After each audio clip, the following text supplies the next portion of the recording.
بسم اللہ الرحمن الرحیم۔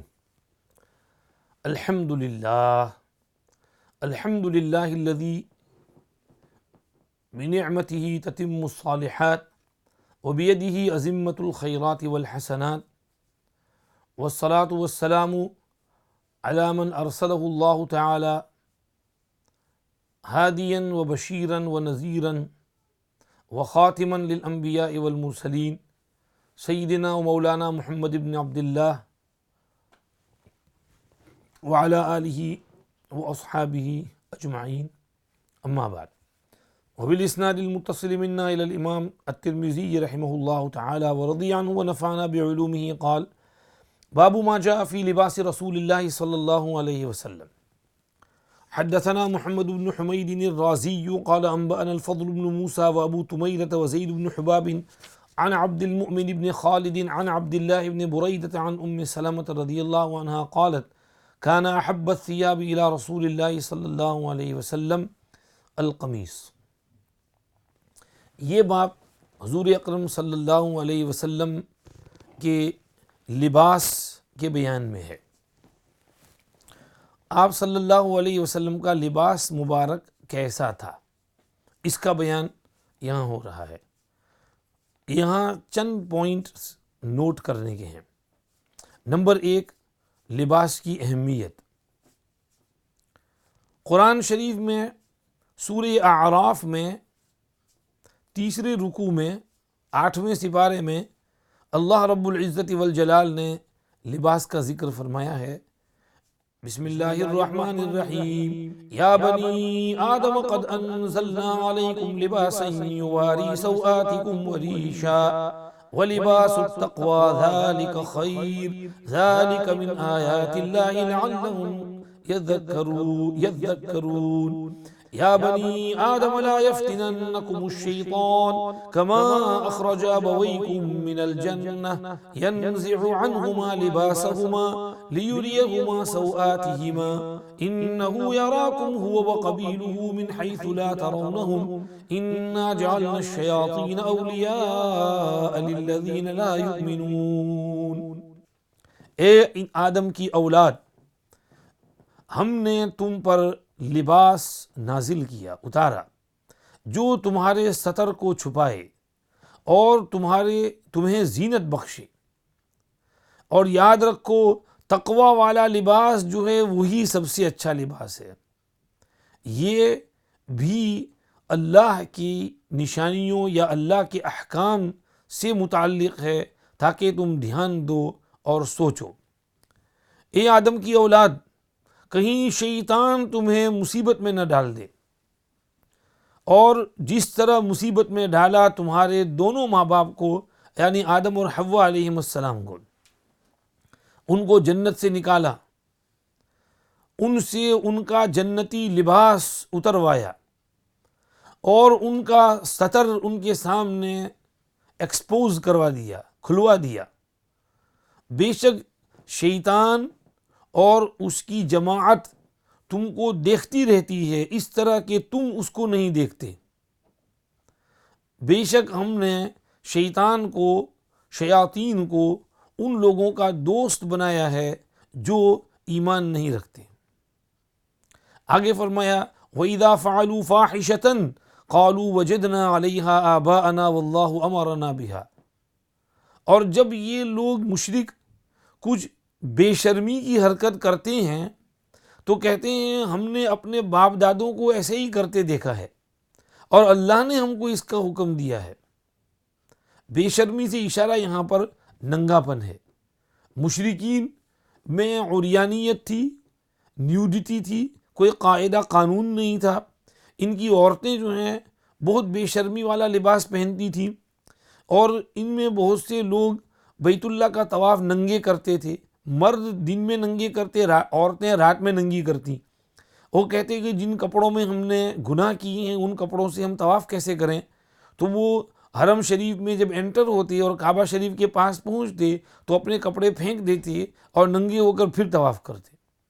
تو یہ شیطان نے ان کو کیسے بہکایا اور کیسے ننگے پن میں ڈالا، تو اللہ پاک نے اس کی طرف ریفرنس کیا ہے کہ جب یہ لوگ کوئی بے شرمی کا کام کرتے ہیں، کہتے ہیں ہمارے باپ دادے بھی ایسے ہی کرتے تھے اور اللہ نے ہم کو کہا ہے کہ ایسا کرو۔ اللہ نے فرمایا قل ان اللہ لا یأمر بالفحشاء، کہو اللہ بے شرمی کا کام کرنے کو نہیں کہتے۔ اتقولون علی اللہ ما لا تعلمون، تم اللہ کے بارے میں ایسے بکواس بکتے ہو جس کا خود تمہیں بھی یقین نہیں ہے۔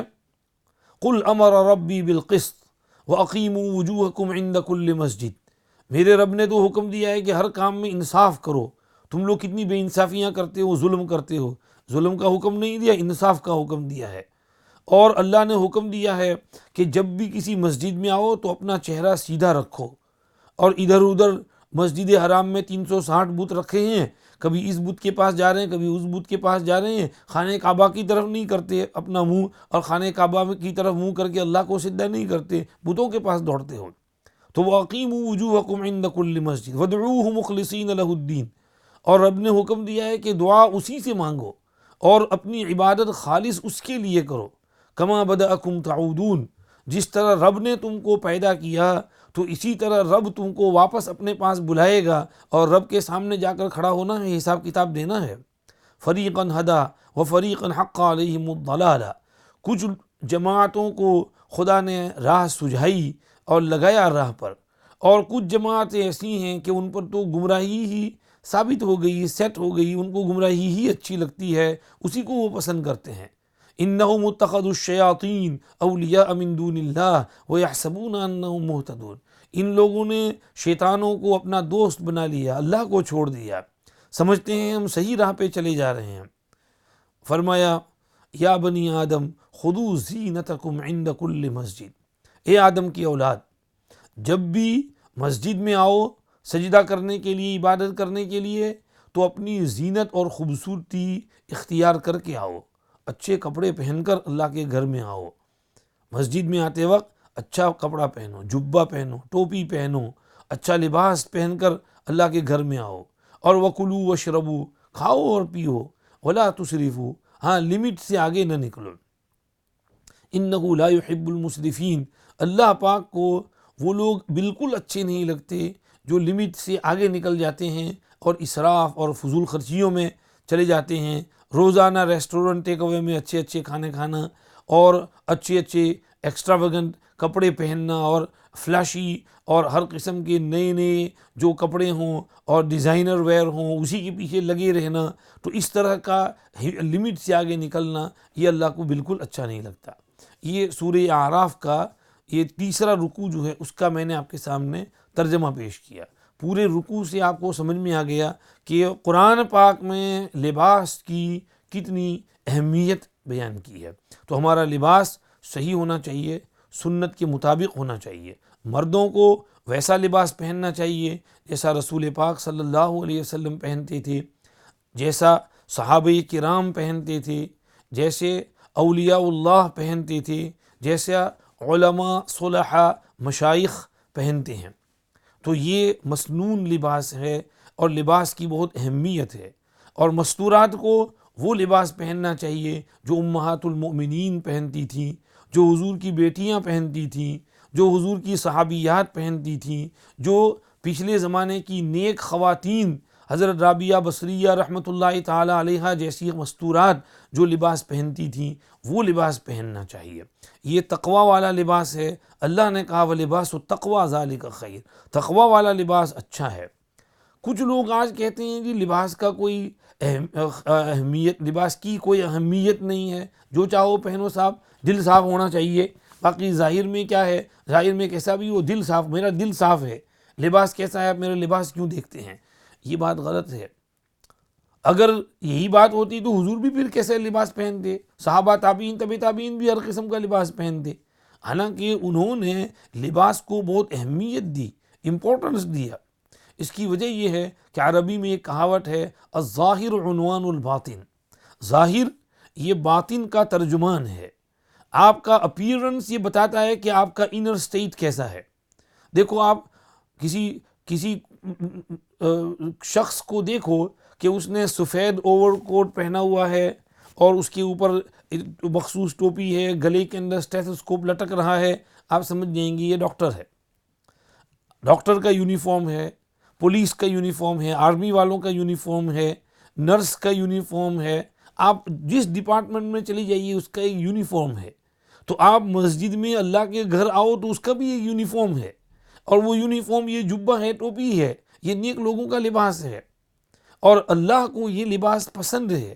دیکھو اس باب میں پہلی حدیث جو آپ پڑھ رہے ہیں وہ آ رہی ہے کہ کان احب الثیاب الی رسول اللہ صلی اللہ علیہ وسلم القمیص، نبی کریم صلی اللہ علیہ وسلم کو سب سے محبوب کپڑا جو تھا وہ قمیص تھا.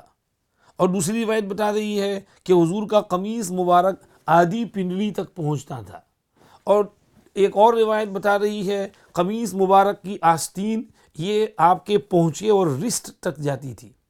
تو اب قمیص کی صفت آپ کو پتہ چل گئی کہ اس کی آستین جو ہے کہاں تک ہے، اور آگے سمجھیے کہ اس کی لمبائی کتنی ہے، اور کیوں حضور کو یہ قمیص زیادہ پسند تھا. اس کی وضاحت ابھی ہم کرتے ہیں. یہ میں نے ذرا سا آپ کے سامنے لباس التقوی اور لباس المتقین کو پیش کیا، اس سے آپ کو اندازہ ہوا. آگے یہ سمجھیے حضرت شیخ رحمۃ اللہ علیہ یہاں پر فرماتے ہیں کہ لباس میں یہ ذہن میں رہنا چاہیے کوئی لباس واجب ہے، کوئی مستحب، کوئی حرام، کوئی مکروہ، کوئی مباح. فرمایا واجب وہ مقدار لباس ہے جس سے سطر چھپ جائے، اور مرد کا سطر ناف سے لے کر گھٹنے کے نیچے تک یہ پورا حصہ اس کا سطر ہے، اس کا ڈھانکنا ہر حال میں واجب ہے. اس کو اگر کسی دوسرے کے سامنے کھولا، ایکسپوز کیا تو گناہ ہوگا، اور جتنی دیر کھلا رکھیں گے اتنا گناہ ہوگا. لہذا اگر کوئی فٹ بال کا کھلاڑی ہے اور اتنی چھوٹی سی شارٹ پہنتا ہے جھانگیا اور اس کی ٹانگ کھلی ہے تو اس کے کھلا رکھنے کا گناہ ہوگا، کیونکہ وہ سطر ہے.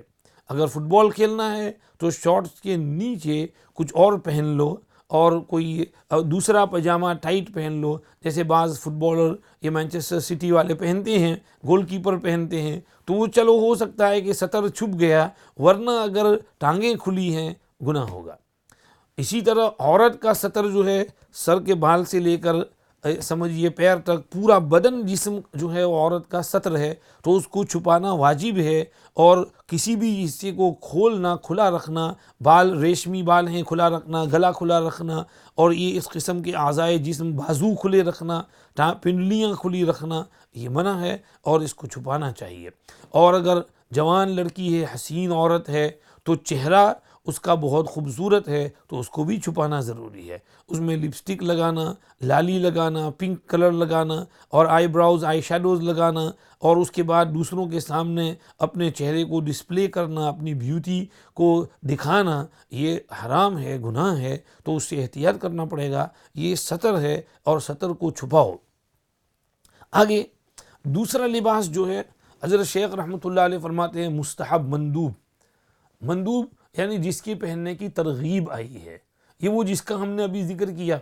آپ صلی اللہ علیہ وسلم جیسا لباس پہنو، متقی حضرات جیسا لباس پہنو، قمیص پہنو، پاجامہ پہنو، اور ایسا لباس جس سے سطر جسم اچھی طرح چھپ جائے. کچھ لوگ مسجد میں کچھ عجیب سا لباس پہن کے آتے ہیں. میرا ایک جگہ لندن میں ایک مسجد میں جانا ہوا تو وہاں پر دیکھا کہ ایک آدمی وہ 3/4 پینٹس پہنے ہوئے ہے، اور وہ جو باسکٹ بال کھیلنے والے امریکن وہ سلیو لیس بالکل چوڑا وہ بنیان پہنتے ہیں، تو ایسا وہ بنیان پہنے ہوئے ہے، تو صرف یہاں وہ سمجھیے کہ پٹی ہے چھوٹی سی، اس کے شولڈرز بھی کھلے ہیں، بغل بھی اس کی کھلی ہے، سدے میں جاتا ہے تو سب کچھ اس کا ایکسپوز ہوتا ہے، اور ان نیچے سے اس کی پنڈلیاں بھی کھلی ہیں، اور پہلی صف میں کھڑا ہے، اور وہ عجیب حیت سے نہ سر پر ٹوپی ہے، بال کھلے ہیں، اور سمجھیے کہ یہ عجیب. میں نے کہا کہ یہ شخص سمجھیے کہ یہ کیسا لباس پہن کے آیا. میں نے کسی سے پوچھا تو کہنے لگا یہ لوگ کہتے ہیں کہ یہ سمجھیے کہ سطر جو ہے ناف سے لے کر گھٹنے تک ڈھک گیا ہے، نہیں کافی ہے. تو میں نے کہا پھر اس کو بولو کہ اوپر کا ٹی شرٹ بھی اتار دو، کیونکہ چھاتی چھپانا بھی کہاں فرض ہے، چھاتی بھی تو سطر میں داخل نہیں ہے، تو ایک دم ننگے ہو جاؤ، نہیں ہے ناف سے لے کر یہاں تک پہن کے پڑھو نماز. تو جب تم کو یہ چھاتی چھپانا سمجھیے کہ چھاتی کو دکھانا تم کو اچھا نہیں لگتا ہے، تو پھر تم یہ سب بھی کیوں دکھاتے ہو، پنڈلیاں کیوں دکھاتے ہو. ایک جگہ کینیڈا میں میرا جانا ہوا تو ایک جگہ بیان کرنے کے لیے بیٹھے تو ایک جوان لڑکا 15-17 سال کا وہ اتنی بیگی پینٹس پہن کے 3/4 پینٹس پہن کے سامنے آ کے بیٹھ گیا بیان میں. اب اس کی یہ رانیں جو ہیں اندر سے ساری دکھ رہی ہیں, پورا سطر کھل رہا ہے گناہ. اب میں ایک دم پریشان ہو گیا, میں کیسے بیان کروں. تو سمجھیے کہ ایسے لوگ جو ہیں وہ مسجد کا ادب نہیں کرتے, لحاظ نہیں کرتے. ان کو چاہیے کہ وہ مسجد میں آئیں تو ذرا اپنا جسم اچھی طرح چھپا کر آئیں. اور جیسے میں نے عرض کیا, یہ ہمارے اسماعیل بھائی کی بات ہے, یہاں پریسٹن میں ہمارے ایک دوست تھے, اللہ کو پیارے ہو گئے, نیو مسلم تھے, ریورٹ تھے اور بہت سمجھدار تھے. جبہ پہنتے تھے, ہمیشہ ٹوپی پہنتے تھے, نماز کے لیے مسجد میں پابندی سے آتے تھے, بہت حکیمانہ باتیں کرتے تھے. وہ ایک مرتبہ سمجھیے کہ گرمی کے دن تھے اور ٹاؤن سینٹر میں شاپنگ کے لیے نکلے ہوئے تھے. تو کچھ 2 لڑکیاں جو ہیں وہ برقع پوش نقاب میں, سر سے لے کر پاؤں تک نقاب میں گزر رہی تھیں. تو 2 گوریاں جو ہیں باتیں کر رہی تھیں. وہ کہنے لگی کہ I feel pity for these girls, it's so hot and they covered from head to toe. Do they not feel hot in there? کہ یہ اتنی گرمی ہے اور یہ سر سے لے کر پاؤں تک ڈھکی ہوئی ہیں, ان کو گرمی نہیں لگتی. I feel pity for them, ہمیں ان پر رحم آ رہا ہے. تو اسماعیل نیو مسلم جو ہے وہ سفید کلر کا گورا تھا, بالکل گورا, پکا گورا. تو وہ اس نے سن لی بات. تو وہ اسماعیل ان سے بڈھیوں سے کہنے لگا, they feel pity for you when you go out there in December in the freezing weather in snow with your legs exposed and your body uncovered. So do you not feel cold at that time? تو وہ بالکل ایک دم چپ ہو گئی. کہا یار بات تو صحیح ہے کہ ونٹر میں ہم اس طرح کھلی پھرتی ہیں تو ہم کو سردی نہیں لگتی اس وقت. تو وہ الٹا اس وقت ڈھانکنا ضروری ہے. یہ تو اپنا جسم ڈھانکے ہوئے ہیں, تو تم کو ان پر کیوں پیٹی آ رہی ہے اور رحم آ رہا ہے؟ ان کو اس وقت تم پر رحم آتا ہے. تو یہی اسماعیل بھائی جو ہیں ایک دفعہ کسی چند جوان لڑکوں سے کہنے لگے کہ بھائی تم مسجد میں آتے ہو, ٹوپی کیوں نہیں پہنتے, یہ جبہ وبہ کیوں نہیں پہنتے؟ پھر کہنے لگے کہ دیکھو ہر جگہ کا ایک یونیفارم ہوتا ہے. یہ بچے اسکول جاتے ہیں تو اسکول کا یونیفارم ہوتا ہے. اگر بغیر یونیفارم پہنے ہوئے آئے تو ہیڈ ماسٹر ان کو گھر بھیج دے گا کہ جاؤ یونیفارم پہن کر آؤ, ان کو وارننگ ملے گی. تو ایک چھوٹے بچوں کا اسکول کا یونیفارم, کالج کا یونیفارم, ایک ڈپارٹمنٹ کا یونیفارم, ایک ترتیب ہوتی ہے, بیہیویئر ہوتا ہے, اس کو پہن کر جاتے ہیں. تو لباس کا اثر پڑتا ہے انسان کے اوپر. جب وہ ڈاکٹر وہ پہنتا ہے اور اس کے گلے میں اسٹیتھوسکوپ لٹکا ہوتا ہے, اس کو ریئلائز ہوتا ہے کہ بھئی میں جو ہے اپنی ڈیوٹی پر ہوں, میں نے یہ کام کرنا ہے. حتیٰ کہ ہمارے انگلینڈ میں تو یہ قانون ہے کہ پولیس آفیسر اگر یونیفارم میں ہو تو ہی کسی کو اریسٹ کر سکتا ہے, اور اگر وہ یونیفارم میں نہیں ہے تو سمجھیے کہ وہ آف ڈیوٹی ہے تو وہ کسی کو اریسٹ نہیں کر سکتا, کسی کو ٹکٹ نہیں دے سکتا, کیونکہ اس وقت وہ پولیس مین نہیں ہے. بھلے وہ پولیس ہے لیکن اس وقت ڈیوٹی پر نہیں ہے. تو یونیفارم کا, لباس کا اثر پڑتا ہے. تو انسان جب اللہ کے گھر میں آئے, اللہ کی ورشپ کرنے کے لیے آئے, تو وہ جو اس مسجد کا جو ادب ہے, ایٹیکٹ ہے, اس کا جو لباس ہے وہ پہن کر کے آئے. مجھے یاد ہے ہمارے ڈاکٹر مظہر الدین صاحب, ہمارے محترم ماشاءاللہ بہت نیک صالح انسان ہیں. یہ ڈینٹسٹ ہیں, بہت اچھے ڈینٹسٹ ہیں. تو یہ میں جب ان کے پاس جایا کرتا تھا تو انہوں نے اپنا ڈینٹسٹ کا لباس تو پہنتے تھے جو پہننا ضروری ہے, لیکن ساتھ ہی ان کے اسپیشل روم میں ایک جبہ رکھا تھا نماز کے لیے. جب وہاں نماز کا ٹائم ہو تو ڈاکٹر صاحب وضو کر کے پھر وہ جبہ پہنتے, ٹوپی پہنتے, مصلی بچھاتے اور پھر وہاں پر اپنی ڈینٹسٹری میں اپنے اس کمرے میں جبہ پہن کر نماز پڑھتے تھے. میرا امریکہ جانا ہوا تھا تو وہاں ہمارے ایک دوست تھے ڈاکٹر عمر صاحب, بہت اچھے ریڈیولوجسٹ تھے. تو وہ مجھے ایک دن ہاسپٹل لے گئے کہ چلو مجھے کچھ فون آیا ہے, کچھ ریڈنگ کرنا ہے اس کے لیے, تو آپ بھی بیٹھے ہیں, رمضان کا مہینہ تھا, چلو میرے ساتھ. میں کہا چلو. تو ہم گئے تو میں وہاں دیکھا تو وہاں کے اسٹاف جو ہیں ان کے لیے دروازہ کھول دیتے ہیں, ان کا رسپیکٹ کرتے ہیں. اور وہ کس حلیے میں تھے, پورا جبہ اور اتنی بڑی لائٹ گرین پگڑی, تو بہترین پگڑ اور نیچے تک پورا جبہ, اور اتنا ان کا سمجھیے کہ وقار متانت کے ساتھ چلتے ہیں, اور سب ان کا ادب احترام سے hello how are you doctor, and یہ رسپیکٹ کر کے. میں نے کہا ڈاکٹر صاحب آپ کو تو بہت رسپیکٹ ملتا ہے یہاں, یہ ماشاءاللہ سب سٹاف رسپیکٹ کرتے ہیں. انہوں نے کہا کہ دیکھو جب آدمی اپنے پرنسپل کو پکڑے رہتا ہے تو سب اس کا رسپیکٹ کرتے ہیں. یہ سمجھتے ہیں کہ یہ آدمی مین آف پرنسپل ہے، یہ اپنے دین، اپنا مذہب اور اپنے پرنسپل کو چھوڑتا نہیں ہے، تو اس کا وہ رسپیکٹ کرتے ہیں. ہمارا ذات کا نہیں، وہ پرنسپل کا رسپیکٹ ہوتا ہے کہ ہم آداب اور اپنے قواعد اور اصول کی پابندی کرتے ہیں. تو ہمارے نبی صلی اللہ علیہ وسلم کا جب یہ لباس تھا، سنت لباس ہے، تو ہم نے اس سنت لباس کو اہمیت دینی چاہیے، اس کو پروموٹ کرنا چاہیے اور اس کو پہننے کی کوشش کرنی چاہیے. جیسے ہم عید کے موقع پر مسجد میں جاتے ہیں تو کتنا اچھا خوبصورت جبہ وبہ پہن کر جاتے ہیں، اور جمعہ کو آتے ہیں تو اچھا کپڑے پہن کے آتے ہیں. تو ہر نماز میں اس طرح اچھے کپڑے پہن کر جانا چاہیے، یہ مستحب لباس ہے.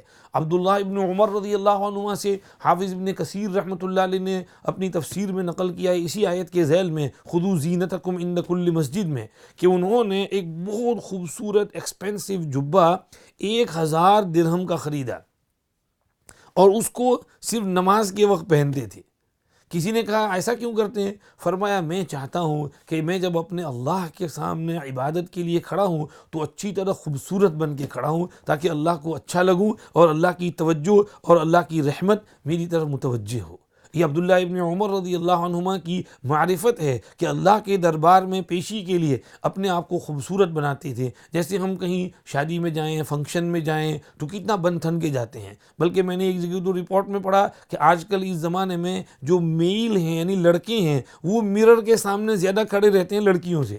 لڑکیوں کو اگر ریڈی ہونے میں 2 گھنٹے لگتے ہیں تو وہ یہ لڑکے جو ہیں وہ 4 گھنٹے لگاتے ہیں.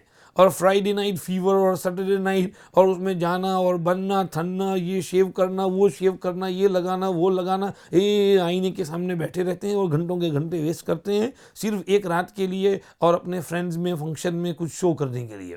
تو جب اس کے لیے آپ اتنا بن ٹھن کر ریڈی ہو کر جاتے ہیں تو اللہ کے دربار میں جب نماز کے لیے آئیں تو آپ کو خوبصورت بن کے اچھی طرح ریڈی ہو کے آنا چاہیے. یہ لباس کی اہمیت ہوئی، یہ مستحب لباس ہوا.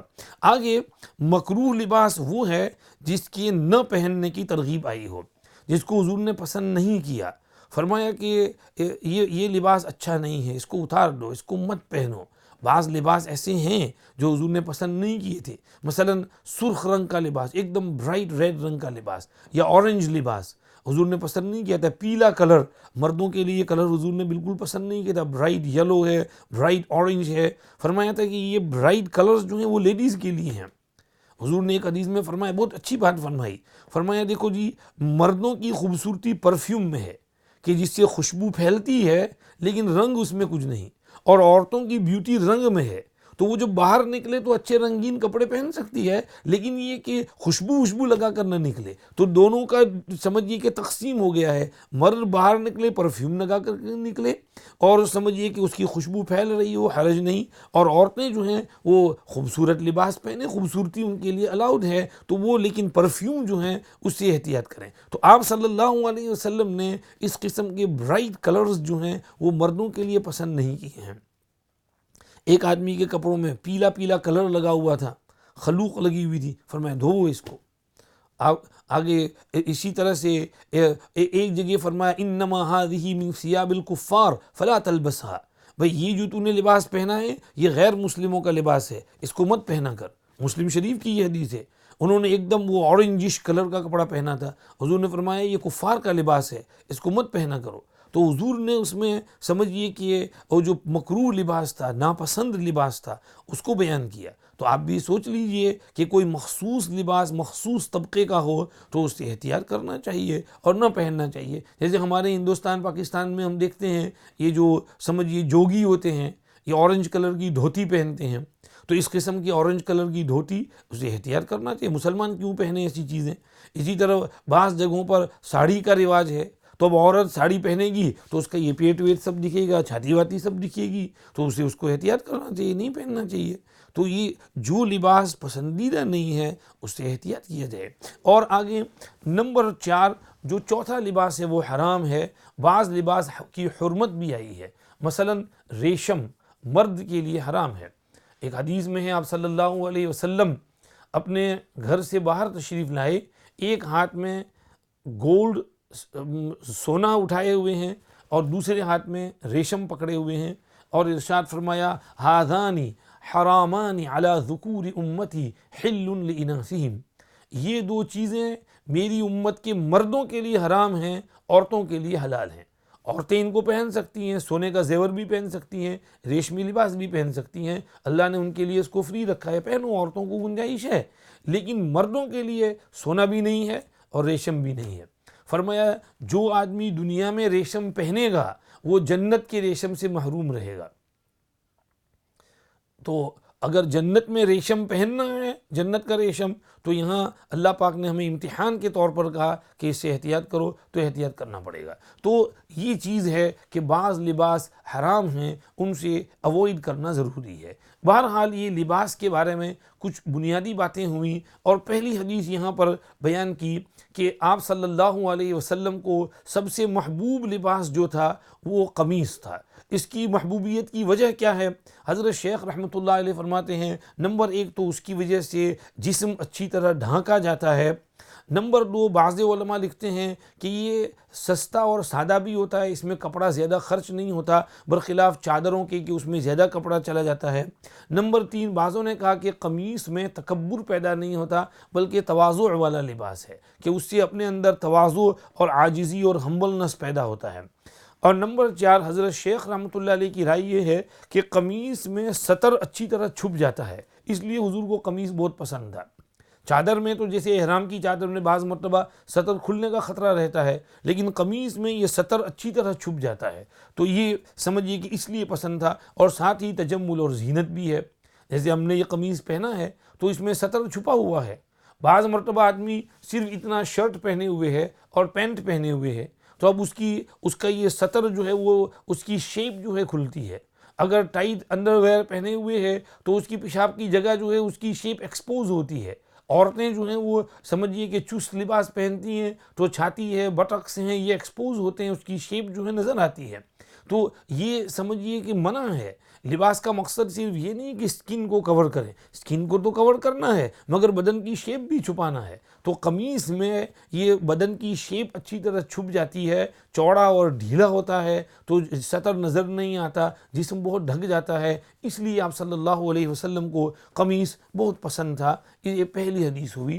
آگے باقی حدیثیں ہیں، انشاءاللہ اس کو ہم نیکسٹ سیشن کے اندر پڑھیں گے۔ اللہ پاک ہمیں لباس کی اہمیت سمجھنے کی توفیق عطا فرمائے اور صحیح لباس پہننے کی توفیق دے، سطر چھپانے کی توفیق دے، سنت لباس پہننے کی توفیق دے اور اپنی پوری زندگی سنت کے مطابق گزارنے کی توفیق دے، ٹوپی امامہ پہننے کی بھی توفیق دے۔ آگے حدیثیں آ رہی ہیں، پورا باب آ رہا ہے امامے کا، تو اس میں ہم وہاں حدیثیں پڑھیں گے۔ آپ صلی اللہ علیہ وسلم امامہ پہنتے تھے تو یہ پہننا چاہیے۔ کچھ لوگ آج باہر ایسے باتیں کرتے ہیں کہ لباس کو ضروری نہیں ہے، اس زمانے کا کلچر تھا اس لیے پہنتے تھے، یہ غلط ہے۔ علماء جو ہیں اس کو زیادہ سمجھتے ہیں کہ قرآن حدیث کو، آج کل کے للو پنجو ادھر ادھر کچھ علم ولم نہیں، آنے جانے والے اور پتہ نہیں کہاں سے وہ بیٹھ جاتے ہیں، ٹی ویوں پہ آ جاتے ہیں، کیا کچھ پہن کے سامنے کھڑے ہو جاتے ہیں، اور لباس سنت کا اہتمام نہیں ہے، اور سمجھیے کہ کیسی کیسی باتیں کرتے ہیں۔ اللہ پاک ایسے فتنوں سے ہماری حفاظت فرمائے اور سنت لباس کو سمجھنے کی توفیق دے اور اپنے جسم کے اوپر بھی سنت کو سجانے کی توفیق عطا فرمائے اور سنت کے مطابق زندگی گزارنے کی توفیق دے۔ اللہ پاک ہمارا کہنا سننا قبول فرمائے، اللہ ہم سب سے راضی ہو جائے، ہمارے نبی کی محبت عطا فرمائے اور وہ جیسا لباس پہنتے تھے ویسا لباس پہننے کی ہمیں توفیق دے۔ جزاکم اللہ، thank you very much for listening, وآخر دعوانا الحمدللہ رب العالمین، وصلی اللہ وسلم علی سیدنا محمد وآلہ وصحبہ اجمعین برحمتک یا ارحم الراحمین۔